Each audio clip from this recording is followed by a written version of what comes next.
Hello friends, स्वागत है आप सभी का हमारे सोशियोलॉजी क्लासेस चैनल पर, जहां हम सोशियोलॉजी से रिलेटेड कॉन्सेप्ट आप सभी को क्लियर करवा रहे हैं। यह वीडियो एमसीक्यू पर आधारित है जो आपके प्रैक्टिस एवं रिवीजन के लिए है। तो चलिए स्टार्ट करते हैं आज का सेशन। पहला क्वेश्चन है, समुदाय को परिभाषित करने वाली विशेषता को पहचानिए। तो नीचे दिए गए ऑप्शंस में से आपको राइट आंसर चॉइस करना है। तो इस क्वेश्चन का राइट आंसर हो जाएगा ऑप्शन नंबर सी, निश्चित भौगोलिक स्थिति। तो यह समुदाय को परिभाषित करने वाली विशेषताओं में से एक है। तो आइए कुछ परिभाषाएं भी देख लेते हैं समुदाय की।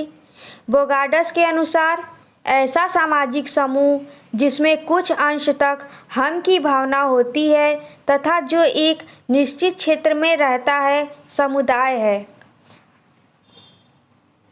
A.W. ग्रीन के अनुसार वह समाज जो किसी निश्चित भौगोलिक स्थान पर रहता है, समुदाय कहलाता है। ठीक उसी प्रकार किम्बाल यंग ने अपनी परिभाषा में कहा है कि समुदाय वह समूह है जो एक संस्कृति के अधीन एक क्षेत्र में रहता है और प्रमुख क्रियाओं के लिए सामान्य भौगोलिक क्षेत्र में रहता है। तो इन परिभाषाओं से स्पष्ट होता है कि निश्चित भौगोलिक स्थिति ही समुदाय का विशेषताओं में से एक है। तो आइए नेक्स्ट क्वेश्चन पे चलते हैं। नगरीय जीवन की मुख्य समस्या है। तो नीचे दिए गए ऑप्शंस में से आपको राइट आंसर बताना है। इस क्वेश्चन का राइट आंसर हो जाएगा ऑप्शन नंबर बी, नज़दीकी व्यक्तिक संबंधों को विकसित करना। ठीक है, यहाँ पे व्यक्तिक होगा, ये गलत है, व्यक्तिक। नज़दीकी व्यक्तिक संबंधों को विकसित करना यह नगरीय जीवन की मुख्य समस्या है, क्योंकि नगरों में औपचारिक संबंध पाया जाता है।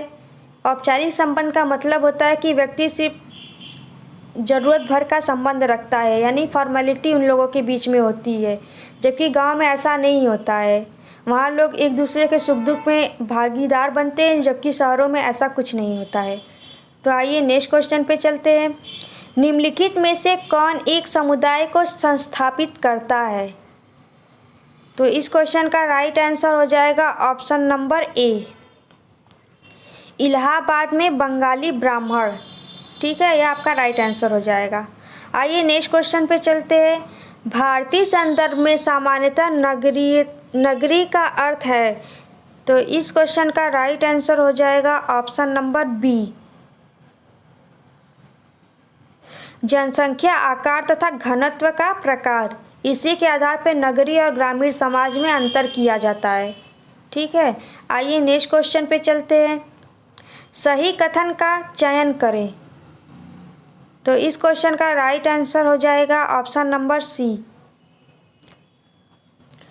समुदाय एक एकीकरण समायोजन है। ठीक है, यह जो है एकदम सही स्टेटमेंट दिया हुआ है। समुदाय एक एकीकरण स्वीकृत है, तो यह भी सही नहीं है। समुदाय एक एकीकरण अनुकूलन है, तो यह भी सही नहीं है। और समुदाय एक एकीकरण आत्मसातकरण है, तो यह भी गलत है। ठीक है, आपका right answer option number C हो जाएगा कि समुदाय एक एकीकरण समायोजन है। आइए नेक्स्ट क्वेश्चन पे चलते हैं। निम्नलिखित में से कौन एक समुदाय से संबंधित नहीं है?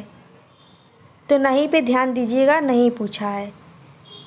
तो इस क्वेश्चन का राइट आंसर हो जाएगा ऑप्शन नंबर सी,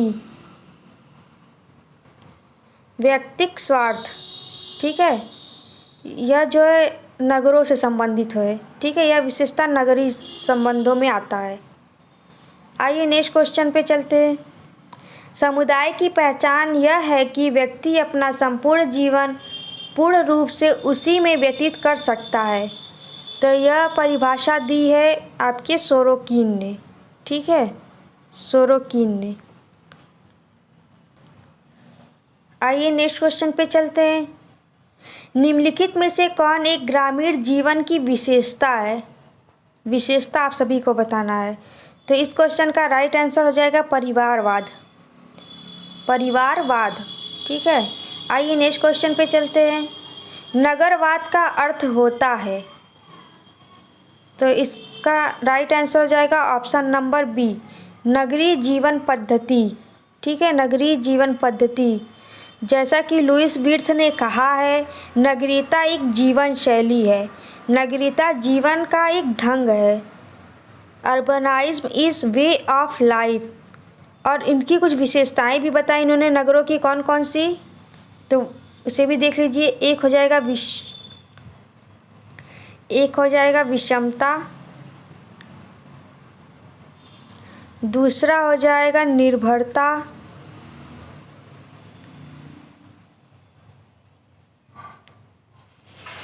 और तीसरा हो जाएगा दिखावा।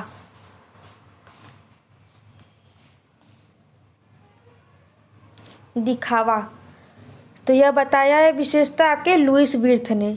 इन्होंने बताया कि नगरीयता एक जीवन शैली है। आइए नेक्स्ट क्वेश्चन पे चलते हैं। इंडियन विलेज नामक पुस्तक के लेखक हैं, तो इस पुस्तक को लिखा है एस.सी. दुबे जी ने। ऑप्शन नंबर डी आपका राइट आंसर हो जाएगा। आइए नेक्स्ट क्वेश्चन पे चलते हैं। निम्नलिखित में कौन एक ग्रामीण समाज से संबंधित है? तो इस क्वेश्चन का राइट आंसर हो जाएगा ऑप्शन नंबर डी कृषि। तो ग्रामीण समाज में कृषि ही होती है, आप सभी लोग जानते हैं इसे। आइए नेक्स्ट क्वेश्चन पे चलते हैं।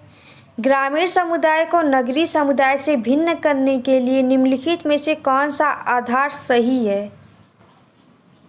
तो जैसा कि अभी पहले ही क्वेश्चन में आया कि सामाजिक संबंध के प्रकार, आपका इसका राइट है, क्योंकि नगरों में जो है औपचारिक संबंध पाया जाता है और गाँवों में अनौपचारिक संबंध, ठीक है वहाँ। तो इस प्रकार सामाजिक संबंध के प्रकार से भी ग्रामीण समुदाय और नगरीय समुदाय में अंतर किया जाता है।